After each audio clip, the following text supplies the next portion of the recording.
When I decided to draw a post-it note every day for a year, I couldn't have picked a more historic one than 2020. Little did I know that a global pandemic would give 2020 more significance in world history than the US presidential election ever could. That's why the only section I had planned was the US presidents, which I decided to draw each one on their birthdays. But I also figured, why not show which of the presidents were slave owners and how many slaves they owned? After all, I've never seen such a thing. What I've always seen have been historical memorabilia like this ruler with pictures of all the presidents. I remember having one as a kid which ended on Ronald Reagan. And when I was younger, I would look at so many of the initial presidents and think to myself, what wise, intelligent men of greatness they must have been. They not only looked presidential, they almost looked royal. Until I started researching their lives. I think the first one who made me realize what power-hungry psychopaths some of these guys must have been was Andrew Jackson. I already knew him from the $20 bill, and I just assumed he was one of the founding fathers, but he was actually a generation behind them. Little did I know Andrew Jackson was not simply a slave owner, but a slave trader, not to mention responsible for the near genocide of hundreds of Native Americans during the Trail of Tears. There's a great movie that depicts what a monstrous tyrant he must have been in real life, and it's produced by a conservative, no less, Dinesh D'Souza. And it's actually about the history of the Democrat Party. That's the utter irony. Andrew Jackson was the first official president of the Democrat Party, and the man was an unrepentant slave owner and trader who trafficked in the lives of hundreds of people against their will. How many children did he separate from their mothers? How many people did he have whipped, beaten, branded, maybe even killed? And he's on the $20 bill as if he's some national role model. By the way, it's interesting how Andrew Jackson seems to be one of the presidents Donald Trump admires the most. Was he not aware of what a horrible human being Andrew Jackson must have been in real life? Or is that specifically why Trump admires him?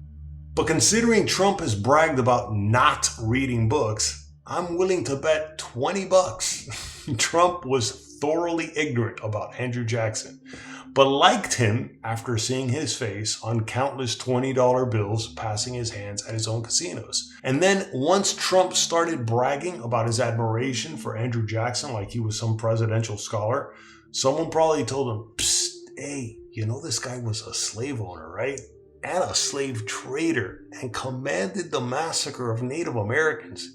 You sure you want to brag about him as your hero?" But Trump, being Trump, who refuses to ever admit he's wrong, much less apologize, probably just doubled down on his admiration for Andrew Jackson and made sure to have his portrait near him in his office. But whatever, that's just my guess. While this may seem like a ridiculous point to make, if it's true, it explains the kind of men who not only aspire to power, but manage to acquire it. And that's the scary thing about societies and life in general. Despite what the Constitution states, we're not all created equally, and some people manage to rule over others whether they like it or not.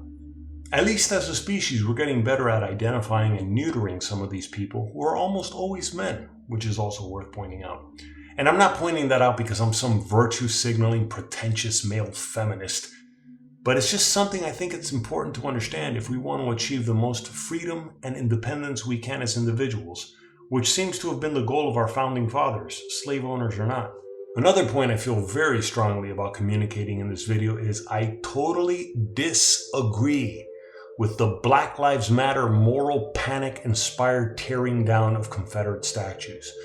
Though I do understand some of these statues were actually erected long after the Civil War, almost despite many Black Americans in certain states, which is crazy that some people would choose to be so intentionally heartless, which is why I do agree with taking down the statues, but by a democratic process held by residents of those areas, not by mobs of self-righteous activists who think they're entitled to even the score of history, because nobody ever will. Yet this is why it's extremely important to never forget our history, and especially the cruelty that shaped it, because those who ignore the past are doomed to repeat it. I know I'm not breaking any philosophical ground by parroting that cliche, but I am amazed at how many people nowadays, and not just the youngins, are willing to erase history altogether. And not only is it important to remember history, but to put it in its proper perspective, no matter how counterintuitively mind-bending it may be. For example, it's fascinating that among the United States' first 7 presidents, the second and sixth presidents who didn't own slaves were a father and son, John Adams and John Quincy Adams. And both only served 1 term. Now, I'm no historian, so I'm not going to get into why they were only 1-term presidents. But I find it interesting that the majority of voters at that time had no problem electing slave owners to serve out 2 terms for their presidency, despite all their talk about freedom and independence. Not to mention, of our first 18 presidents, only 6 of them didn't own slaves, and 2 of them were a father and son. And those other 4 who didn't own slaves, 2 were actually pro-slavery. And yet, of the dirty dozen who did own slaves, and arguably had to have had an authoritarian nature for sure, somehow they didn't make themselves dictators either. The founding fathers were truly walking contradictions of their time, to say the least. But this duality of certain rulers in human history is not simply the story of the United States, it's the story of humanity. Slavery is hardly unique to the United States, and much less has it always been Europeans enslaving Africans. There is still slavery going on today in Africa, sadly enough,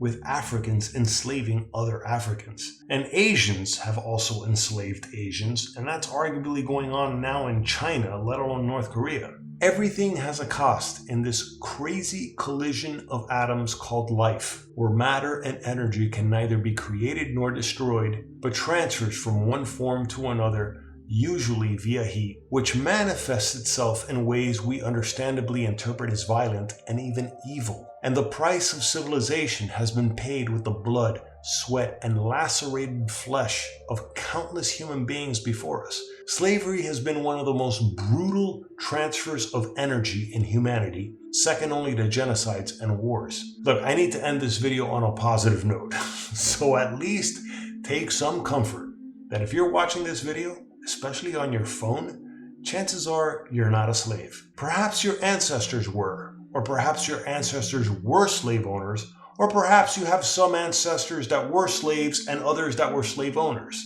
By the way, in no way, shape, or form am I arguing that slavery is an immutable law of physics like gravity that has to just happen whether we like it or not. However, it's apparently been an inescapable casualty of trial and error throughout evolution. But as the word evolution itself implies, we can evolve past this. And in the United States, we've long moved beyond slavery, though some people don't want anyone to forget it for the most selfish and exploitative reasons possible. Yet that's not why I made this video. And I want to point that out to people who've commented that they didn't like these particular post-it notes because they felt I was pouring salt on a national wound that needed healing, especially during a year of so much political divide.